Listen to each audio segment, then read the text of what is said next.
E aí, você conhece as seleções históricas que já disputaram futebol nas Olimpíadas? Hoje o Rotas da Bola te conta e analisa o contexto do esporte bretão nos Jogos Olímpicos. Tudo sobre futebol internacional. Rotas da Bola. Fala pessoal, seja bem-vindo, bem-vinda. Tá começando o Rotas da Bola 141, podcast e videocast de futebol internacional de O Tempo. Nessa semana fala sobre as Olimpíadas. Futebol nos Jogos Olímpicos é algo histórico, remete lá das primeiras edições dos Jogos da Era Moderna.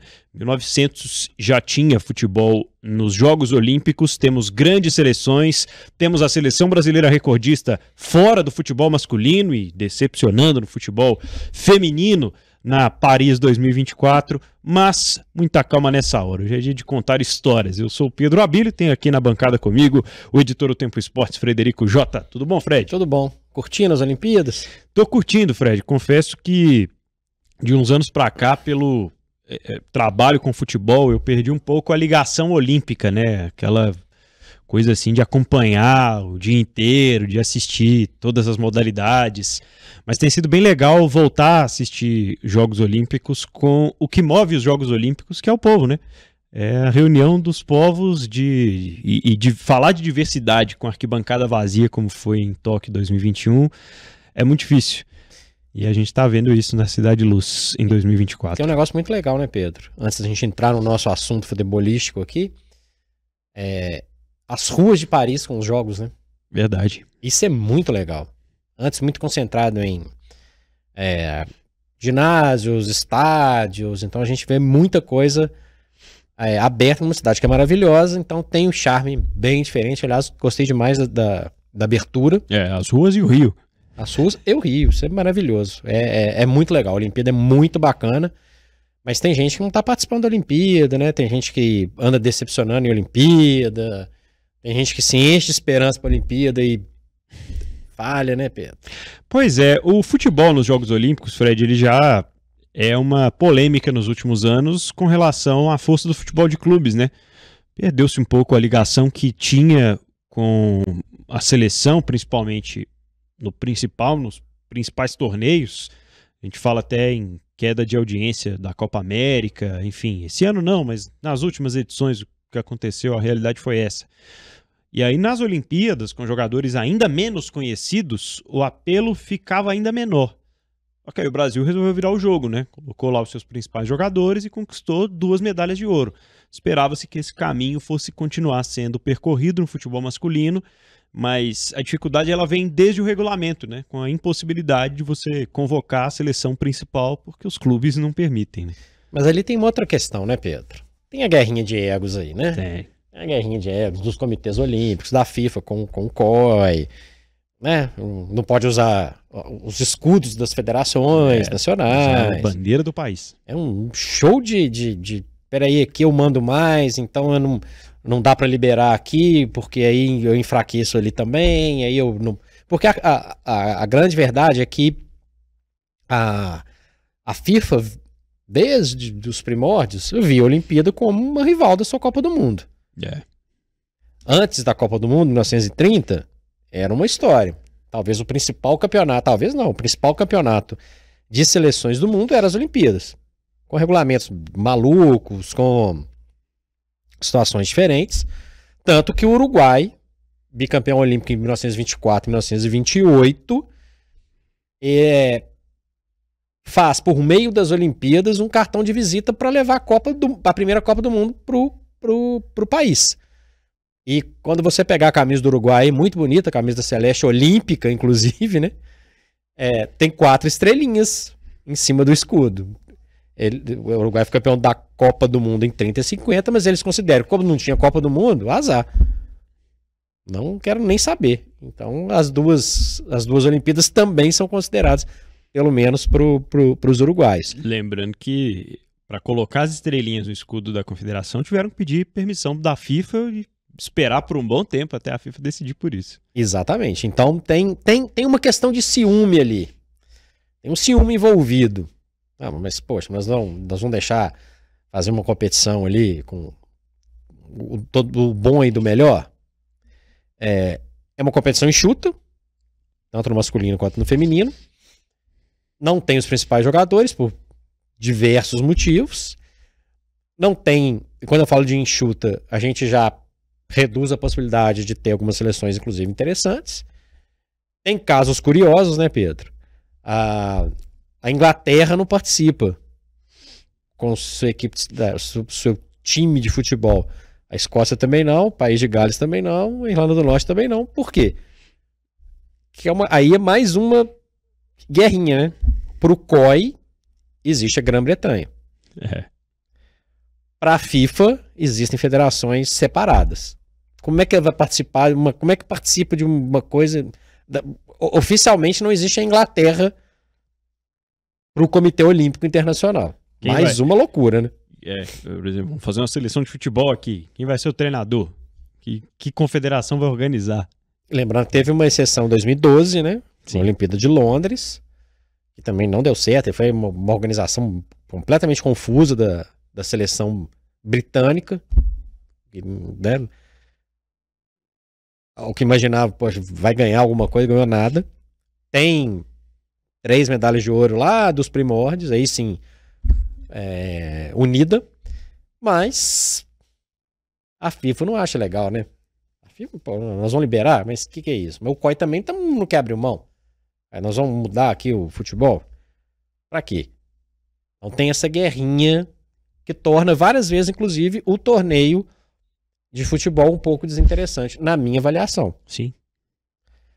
Teve um apelo para nós brasileiros quando começou aquela busca desenfreada pelo ouro, né? E aí nós vamos contar um pouquinho de história, tanto do masculino quanto do feminino. Isso mudou um pouquinho a perspectiva na década de 80. Vamos fazer um time forte, a gente tem que ganhar, vamos lá, né? Aquela velha conversa. Inclusive com o emblema da CBF no início dos anos 90. Então teve grandes projetos, né? O de 88, com o Carlos Alberto Silva, era uma seleção que foi a base do Tetra. Tinha o Tafarel, tinha o Jorginho, tinha o Romário, tinha o Bebeto. Tinha muita gente que acabou conquistando o tetracampeonato 6 anos depois. A base eu falei 4 caras importantíssimos, né? A base eu dei uma exagerada aqui, mas é pra gente ter uma noção. Tinha o Ricardo Rocha. E a primeira prata do Brasil, 84. Com o time do Inter de Porto Alegre. Mesclado com alguns jogadores de outros clubes. Foi prata, perdeu para a França na final. 88 perde para então a União Soviética, fica com a prata. 92 da vexame e não vai. Em 96 aí era a seleção comandada era a seleção campeã do mundo. Comandada pelo Zagallo, aí vai o Dida, vai o Rivaldo, vai o Ronaldo. Ronaldo fenômeno, Bebeto. Aí tropeça na Nigéria. Quem que era o melhor técnico do Brasil na virada dos anos 90 para 2000? Vanderlei Luxemburgo. Luxemburgo que também derrapou lá. Então passou a ter uma atração para nós brasileiros. Porque, na verdade, para ser muito sincero, Pedro, é um torneio com nível mais baixo. É um torneio com nível mais baixo. E o Brasil vai patinando, é prata em 2012, né? Com direito à falha do Rafael, então lateral do Manchester United, que jogava em casa, jogava a Copa a Olimpíada na Inglaterra.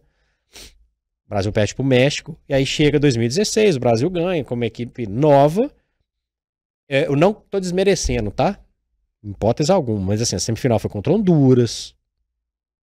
O nível em geral do torneio. O nível é baixo. Para o Brasil ter demorado tanto tempo depois de ter levado a sério o futebol masculino nas Olimpíadas para conquistar uma medalha, para conquistar o ouro, por falta de organização mesmo, né?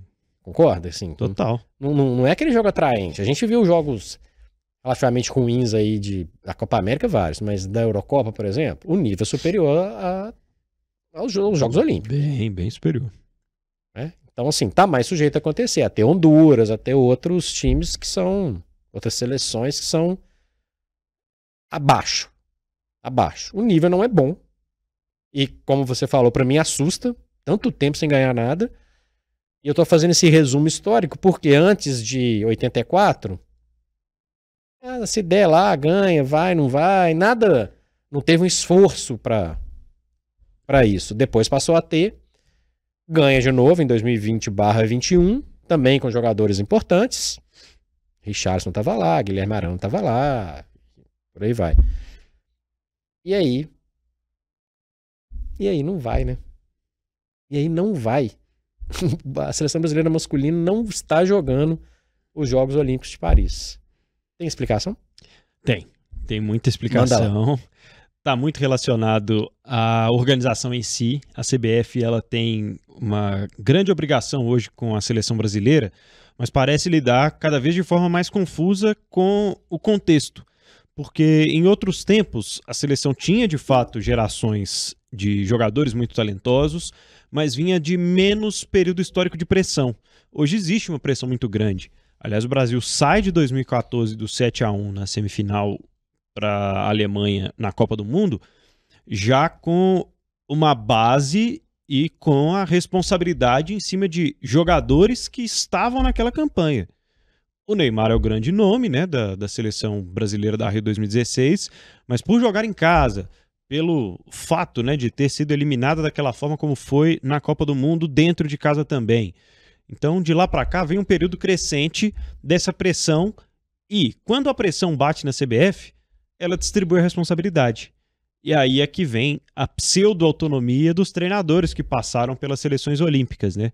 A gente vai exaltar feitos ou a gente vai cobrar cada vez mais que esses treinadores, com pouquíssimo período de treino, montem uma seleção que não existe? A gente não joga sub-23. É comum terem torneios sub-23 na Europa. Mas o Brasil não tem uma seleção sub-23 que vai disputar as Olimpíadas e vai ser preparada em competições daqui para frente. Nunca foi o foco. Então eu acho que é falta de organização, de ter levado um pouquinho a sério mesmo, porque é muito fácil você reunir jogadores talentosos no futebol brasileiro e depois colocar a desculpa no fato de que vai atrapalhar os clubes não vão liberar. Aí você joga com jogadores ainda mais jovens, enquanto quem de fato possui um projeto para disputar as Olimpíadas, e são poucos as que fazem isso, tem lá essa mentalidade, né? Vamos preparar aqui uma seleção olímpica. A seleção olímpica do Ramon passou por tantas modificações, tantas adaptações, até pelo período confuso que foi da pandemia, né? Inclusive com regra que até hoje afeta essa situação e afetou muito o limite, o corte para Tóquio. E hoje a gente vê algumas consequências, né, na seleção brasileira em relação a isso. Mas, enfim, CBF, direção das seleções, tudo isso tem passado constantemente por mudanças nos últimos anos. E essas mudanças não levam a lugar nenhum. Inclusive não só nas áreas ligadas de fato ao jogo, às seleções. A gente está vendo aí mudanças nos treinadores da base, da feminina, na comissão de arbitragem, teve 2 mudanças nos últimos anos. Então, tem muita culpa a ser distribuída, mas ela não é só dos treinadores, como parece vender a confederação nesse momento em que chegam os jogos. E eu posso cravar aqui, não tem um grande movimento dos jogadores também para isso, né, Pedro? Diferente de outros países, né? Porque o Julián Álvares está lá, o Mbappé queria jogar e não pôde, enfim. Falando do Brasil, assim, a gente não vê, nossa, porque nesse processo todo que eu falei, em alguns momentos, alguns jogadores queriam participar. O Daniel Alves foi campeão olímpico. Lá em... O próprio Neymar, né? Quando foi para a seleção olímpica. Neymar, acho que principalmente em Tóquio, né? Acho que tinha muito, assim, poxa, eu quero jogar, quero disputar. O Ronaldinho Gaúcho disputou na Olimpíada de Pequim. Enfim, eu não vejo hoje alguém com essa... Poxa, tô a fim de jogar a Olimpíada, acho que vai ser bacana ter uma medalha de ouro e tal. Não vejo isso. Ainda mais pelo fato de ter ganhado. E você falou do Ronaldinho, ele teve um período de muitas críticas aqui, né? Quando o Brasil... Aliás, quase todo mundo do elenco de 2006, né? Antes de 2008. Chega em 2008, Dificilmente embaixo e dificilmente querendo vestir a camisa, né? E ele justamente tentou ali dar uma volta nisso, né? A camisa sem escudo nessa época. A camisa sem o escudo. Coisa bizonha. Então acho que tem muito disso também. E assim, vamos imaginar o lado do jogador? O Olimpíada é um marco, é super legal. É importante o cara estar lá, sentir aquele clima todo, é uma coisa única. Agora você pega assim o Endrick, vou te falar, você vai jogar a Olimpíada, você não vai demorar um pouquinho pra você apresentar lá no Real Madrid. O cara deve pensar assim, ai meu Deus do céu, e agora? Será que eu quero? Agora, todo mundo viajando para os Estados Unidos para fazer a pré-temporada, e eu vou garantindo lugar no coração do Ancelotti. E eu vou jogar contra seleções quase amadoras. Posso falar isso? Não posso? Com certeza. O cara já tá em um outro patamar. Pensando em fazer uma seleção sub-20, Endrick, Estevão, Luiz Guilherme, que foi pro West Ham, mesma coisa. Pô, vou jogar a Premier League, cara. Não, então imagina chegar no Palmeiras hoje e falar isso com a Leila. Eu tô falando de quem já saiu, né? Nós vamos aqui tirar o Estevão por um mês para disputar as Olimpíadas e o Brasileirão não vai parar, ok? O Brasileirão não vai parar, como já não parou na Copa América. Aí tem outra coisa também. Tem mata-mata de Libertadores aí, tá tranquilíssimo. Tem Copa do Brasil. O Palmeiras, inclusive, né, nesse caso hipotético de levar alguns jogadores do Palmeiras, mata-mata da Copa do Brasil contra o Flamengo e da Libertadores contra o Botafogo. Só isso. Então, vou tirar o pessoal daqui. Voltamos à discussão do calendário, né? Exato. Voltamos. Que é de quem mesmo? É uma entidade aí. Da mesma que organiza a seleção que vai para a Olimpíada, né? E da mesma que vai entupindo o calendário com milhões de coisas, né? Depois nós vamos fazer um Rotas da Bola especial para ver quantos pontos cada time perdeu sem seus principais jogadores na Copa América, o prejuízo que isso deu. É também responsabilidade de quem arrumou esse salseiro aí. Poderia ter sido evitado. Poderia ter sido ajustado. Então, o jogador, claro, né? A gente não tá falando do jogador mais amador, né, Pedro? A gente não tá falando do atleta, eu digo atleta do atletismo, né? Do Ademar, que ganhou lá na década de 50 medalha de ouro, que era um outro espírito, era uma outra história. É porque o futebol consegue ser uma vitrine já independente, né? Os outros esportes têm na sua maior vitrine os Jogos Olímpicos. O cara quer jogar no Real Madrid ou jogar a Olimpíada? Pois é. Esse desenho ainda é um pouco diferente para a seleção feminina. Sim. O masculino tem essa característica, o feminino não. A não ser que aconteça a mesma coisa com as meninas. Elas ganham uma medalha de ouro e aí beleza, cumprimos a nossa parte. Mas eu tô falando que isso é por enquanto, tá, Pedro? Porque tem muitas jogadoras com visibilidade enorme que não precisam da Olimpíada, concorda? Concordo. E ainda assim, elas estão lá pelo coletivo, né? Porque pela oportunidade mais rara de se disputar um torneio televisionado no mundo inteiro, enfim. Isso está mudando, né? A gente já está vendo cada vez mais as ligas ficando independentes nesse sentido, projetando cada vez mais suas jogadoras, e o movimento pode ser semelhante daqui a alguns anos, porque hoje a tendência é de que a gente não dê mais passos para trás. A Champions é uma realidade, a Euro é uma realidade, a Premier League é uma realidade, enfim, a La Liga nem se fala, o Campeonato Francês nem se fala, o futebol europeu, assim como fez com os clubes no masculino, tá puxando para cima o nível e a mídia. Então a dependência do futebol feminino para com as Olimpíadas, ela vai diminuir naturalmente, né? E a gente tem que imaginar o seguinte, tem a história eu acho que a seleção feminina nas Olimpíadas, elas atraíram um imaginário ainda voltado para aqueles primórdios da Olimpíada, como um esporte que infelizmente ainda engatinhava no Brasil, com uma modalidade, né, que ainda engatinhava no Brasil. Então tem as duas pratas, né, 2004, 2008, que ficou com aquela sensação, poxa, seria legal demais se elas ganhassem, etc. Principalmente 2008, né? Mas A bola no campo foi muito legal o futebol jogado. Sim. Mas depois disso também, inclusive no Brasil, Pois é. mal, hein? E a gente tá gravando esse episódio no meio das Olimpíadas. A gente não sabe o que vai acontecer com a seleção feminina.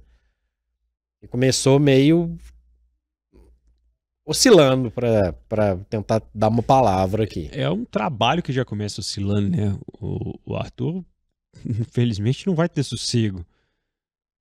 Porque, por isso que você falou, a gente quer ver a coisa funcionar, quer ver dar certo. Então, como aconteceu na masculina, se o ouro não vai, se o ouro não vem, a pressão vai aumentando a cada edição. E não ter acontecido tudo o que se imaginava, porque tinha muito talento, tinha muita mão de obra no ciclo da Pia Sandoz, o Arthur Elias pega a rebaba ali, né? Vai sobrar para ele, porque o material humano, apesar das renovações, é quase o mesmo. Dá pra gente falar que o trabalho da Pia foi abaixo do... né? Foi. O resultado foi abaixo, ponto. Eu percebo que o clima em torno das meninas, eu digo clima de torcida dos brasileiros, hoje ele é um nível abaixo do que era antes. Aham. Nesse momento de clima olímpico. Antes tinha uma certa comoção. Pô, vamos lá. Dessa vez, assim, eu vejo isso mais baixo. Inclusive, o foco eu vejo muito mais em outros esportes. O que a Raíssa Leal, por exemplo, movimentou, a Ana Sátila, Rafaela e por aí vai. Sabe o que eu vou trazer aqui para discussão? Será que ainda vale ter o futebol nas Olimpíadas? É uma boa questão, viu, Fred? É uma boa questão, porque eu vejo, por outro lado, uma forma de se movimentar e continuar na vitrine, continuar deixando na vitrine jogadores mais jovens e países que não têm oportunidade de se enfrentarem sempre, porque a classificação é diferente. O que eu acho que podia ser diferente também é a seleção dos jogadores, a adequação ao calendário. Porque vale ter, ainda acho que mais para o futebol feminino do que para o futebol masculino, uma vitrine nesse sentido, só que o apelo está cada vez menor, porque as competições em paralelo estão crescendo. Então que seja sub-20, por exemplo. Pois é, seria uma 18, oportunidade. Pois é, uma oportunidade. De repente uma regra diferente, não sei, de repente convocar jovens jogadores que estão atuando em equipes menores, em equipes da segunda divisão, sei lá. Em alguma coisa que você pudesse ter calendário para o cara sentar, se preparar e tal, poder não desfalcar o time ali por um mês.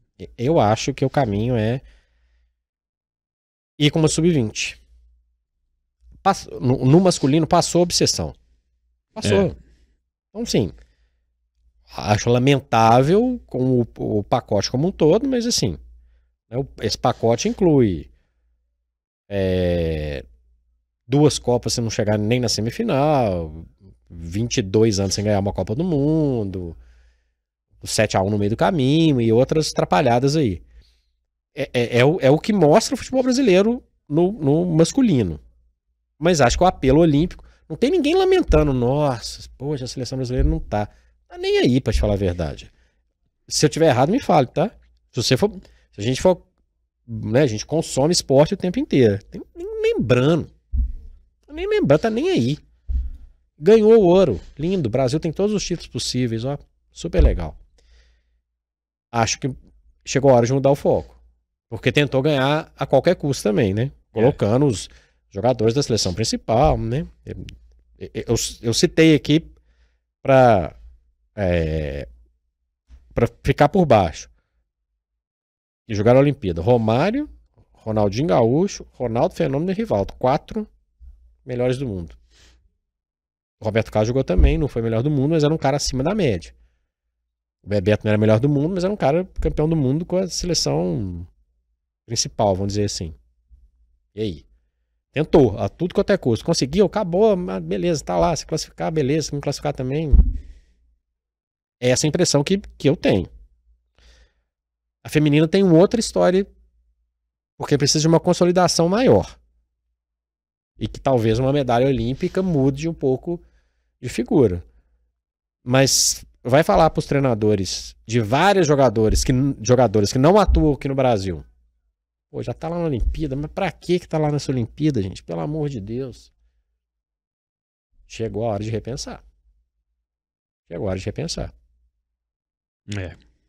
Você tá falando com um cara que é apaixonado por futebol. O torneio olímpico de futebol, pra mim, não é atrativo. Verdade. É muito pouco. Em relação aqui no Brasil, por exemplo, principalmente, né? O que oferecem as outras competições, né? As histórias que as outras competições oferecem, tem chamado muito mais atenção do que o próprio futebol há algum tempo. E são 7 medalhas, né? Para a equipe brasileira. Masculina. Nenhuma outra seleção masculina tem tantas medalhas no futebol quanto o Brasil. E o Fred citou, né? 84 e 88. E 2012, né? São 3 de prata. 2012 também foi a prata. 16 e 2021 em Tóquio as medalhas de ouro. E em Atlanta 96 e Pequim 2008 as medalhas de bronze no Brasil nos Jogos Olímpicos. O que você acha da Argentina, Fred, que tem o Mascherano como treinador desse ciclo olímpico e tem a possibilidade de chegar aos 3 títulos?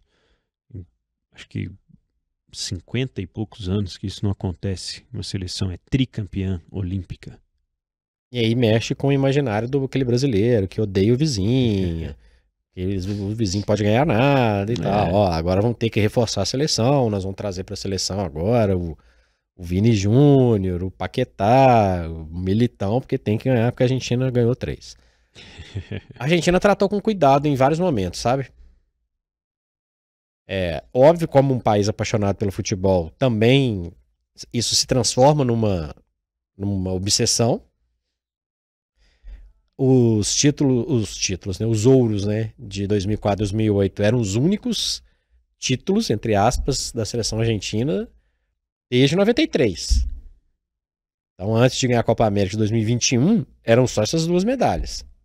Então, tem um valor importante para eles. Tanto que o Messi jogou, o Tevez jogou, mais uma série, Riquelme jogou, uma série de jogadores acima da média para tentar trazer o que escapava pro vizinho. Porque tem essa guerrinha também. Tem. É importante ganhar aqui, galera. Vamos jogar. E quando a Argentina coloca numa Olimpíada um jogador como Otamendi, por exemplo, mostra que tá dando uma importância. Ó, vamos trazer um cara campeão do mundo. Campeão do mundo. Anteontem, né? Que o cara foi campeão do mundo. Campeão da Copa América dias atrás. Você vai jogar a Olimpíada. Que é o título. Que é o ouro. Porque tem uma valorização e aí vai ter que valer muito programa para tentar explicar.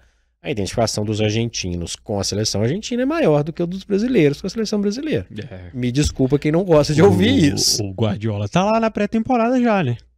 Já recebeu seus jogadores, já estão aí amistosos e tal, mas o Julián Álvares não vai chegar agora. Pois é, vai perder espaço, hein? Perder espaço aí, ó.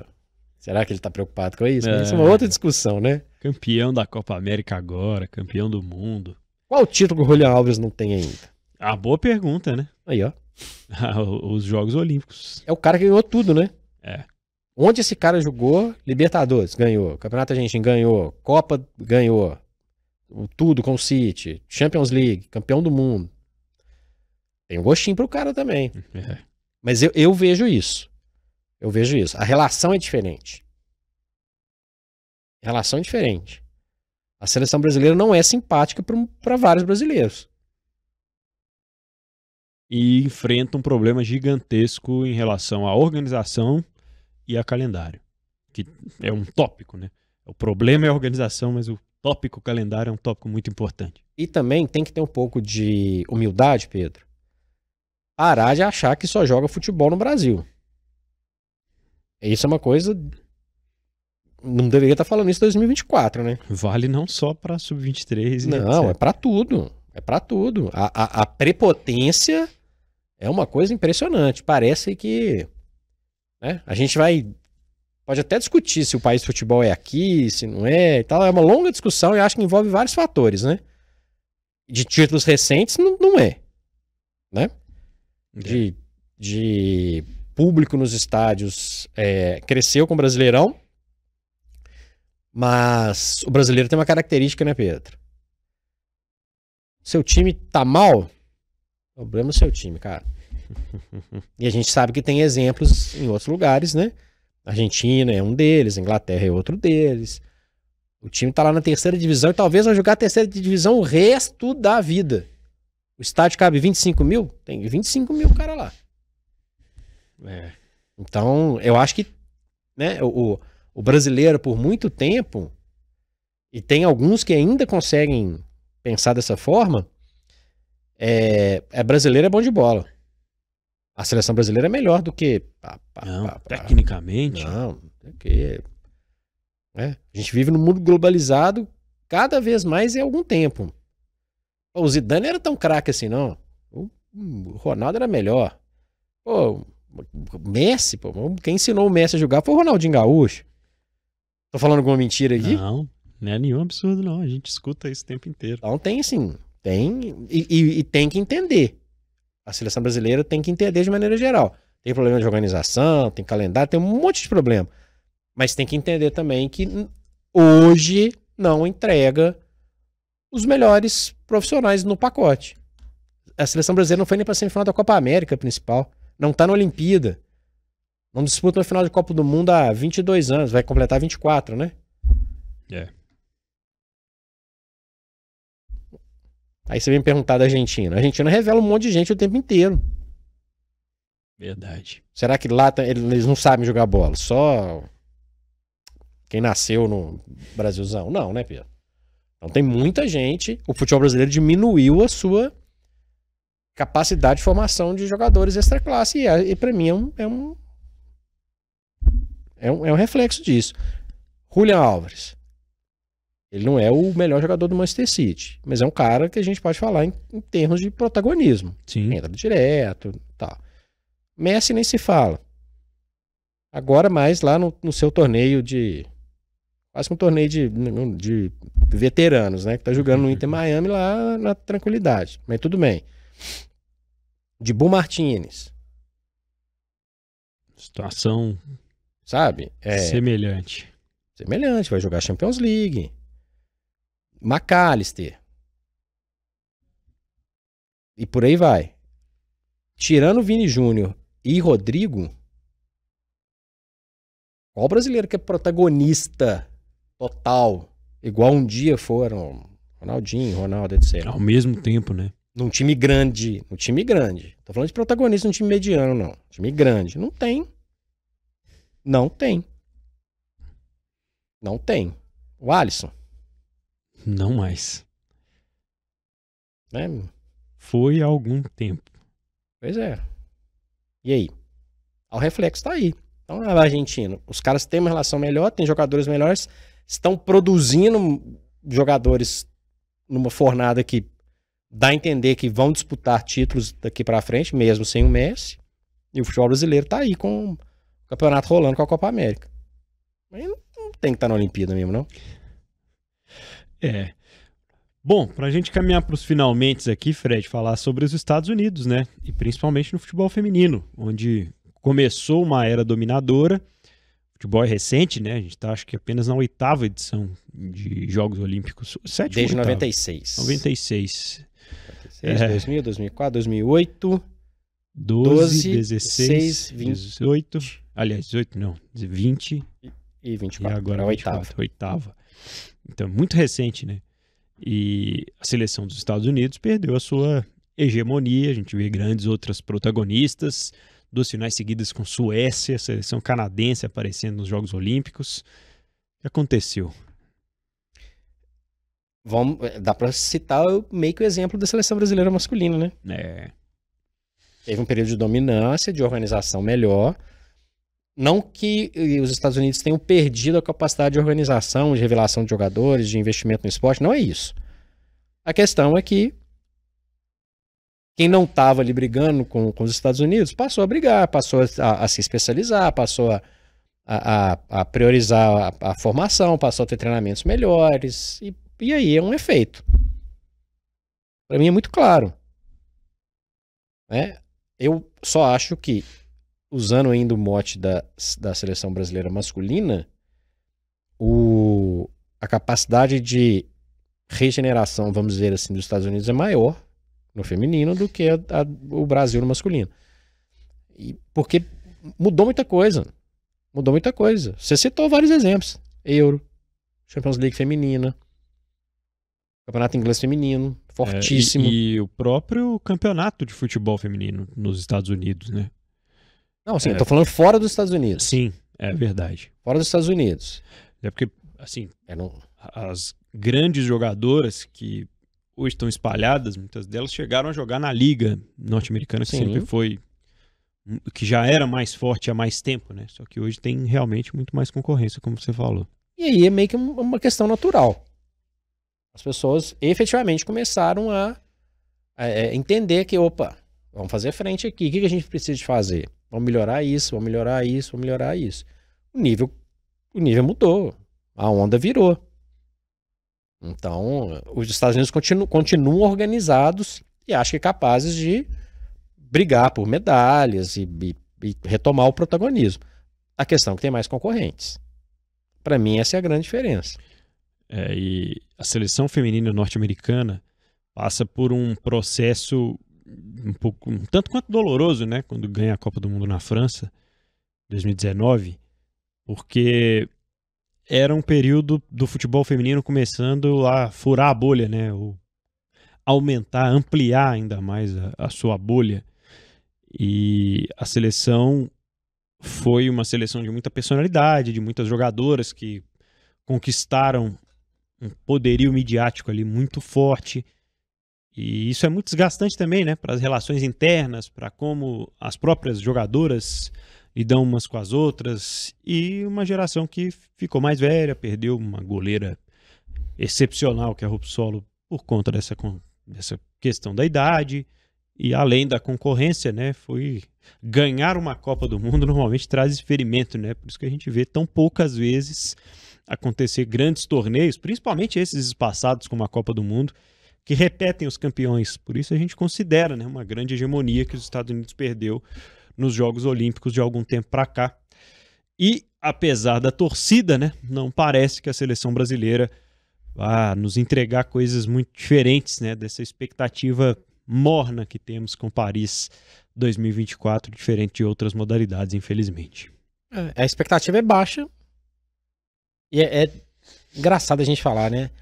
A expectativa é baixa. No momento que a Copa do Mundo foi confirmada no Brasil, feminino, 2027, no momento em que o Campeonato Brasileiro Feminino começa a ser mais valorizado, começa a entrar mais grana, mas a seleção, nesse caso, ela reflete a masculina também.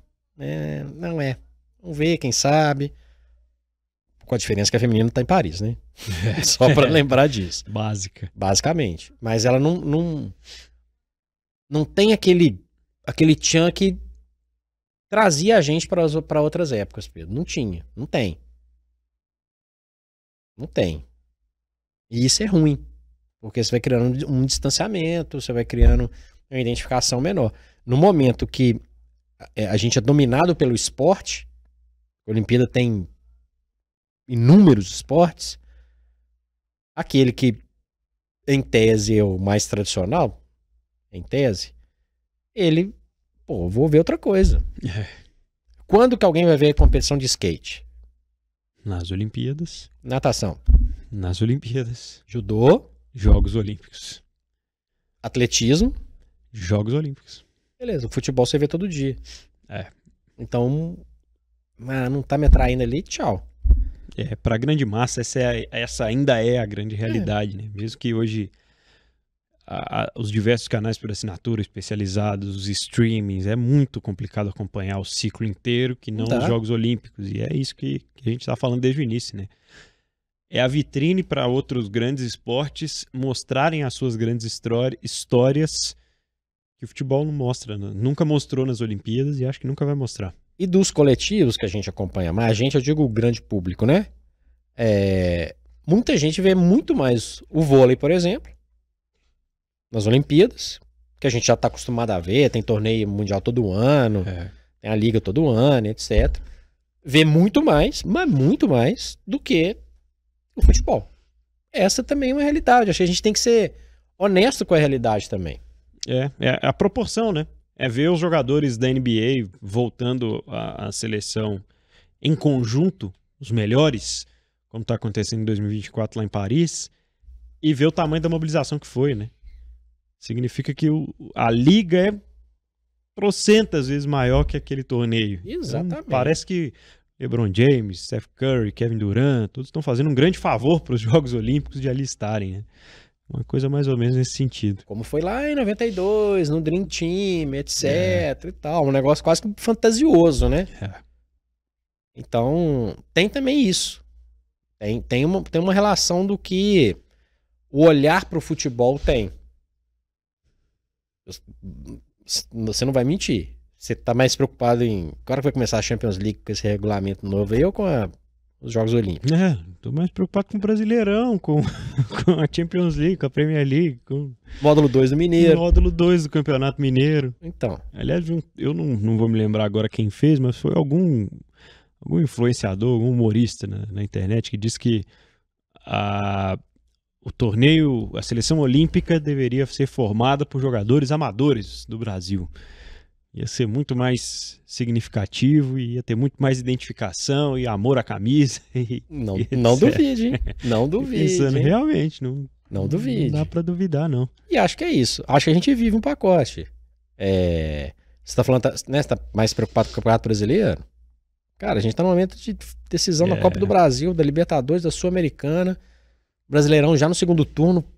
Pau tá cantando. Tem Olimpíada no meio lá. Poxa, sabe? Mas lembre-se disso. Na minha opinião, a guerrinha é muito... É a linha tênue ali, né? FIFA, COI, UEFA, Comebol. Tem Olimpíada, azar. Nós vamos colocar o mata-mata da Libertadores junto aí. Nem aí. Não é junto propriamente dito, né? É um pouquinho depois, mas a preparação toda já tá aí. Vão trazer o foco pra cá porque eu não quero dividir os holofotes. É por aí. Não, meu jogador vai machucar aí nesse torneio de vocês. Deixa ele aqui tranquilo. Por favor, deixa ele aqui. É grana, né? La Plata. É o que fala mais alto sempre no mercado do esporte, não é diferente. Deixe sua opinião no nosso canal de O Tempo Esportes no YouTube, youtube.com/@otempoesportes. Este é o Rotas da Bola de número 141. Eu sou o Pedro Abílio. E eu sou o Frederico Jota e você pode acompanhar, pegar lá a playlist, relembrar de episódios do passado, não tão distante assim, né, Pedro? Em youtube.com/@otempoesportes. Clica lá. Um abraço.